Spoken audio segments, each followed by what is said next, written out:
طالبانو امریکایانو ته څه اخطار ورکړی دی او ملا برادر امریکایانو ته څه ویلي دي؟ سلامونه درنو لیدونکو، کولی شئ دې ویډیو کې وګورئ. د طالبانو د سیاسي ډلې مرستیال ملا عبدالغني برادر خبرداری ورکړی چې که امریکایي ځواکونه پر وخت له افغانستانه ونه وځي نو طالبان به نوی تصمیم ونیسي. ملا برادر له ایراني رسنۍ تسنیم سره په مرکه کې ویلي له امریکا سره کومه پټه هوکړه نشته او دغه هیواد د دوحې هوکړې له مخې افغانستان کې خپل سرتیري 8600 ته راکم کړي دي.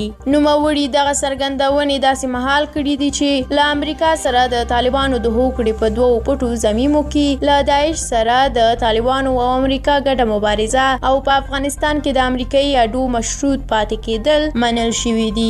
صحیحون له امنیتي سرچینو معلومات ترلاسه کړي چې له 5 اډو څخه د امریکایي ځواکونو د وتو وروسته دا د طالبانو او امریکا ترمنځ د دوحې د هوکړې پر اساس یوازې نمایشي او تیر ایستونکې ده او تر اوسه یوازې هغه امریکایي عسکر له افغانستان څخه وتي چې په کورونا ناروغۍ اخته وو.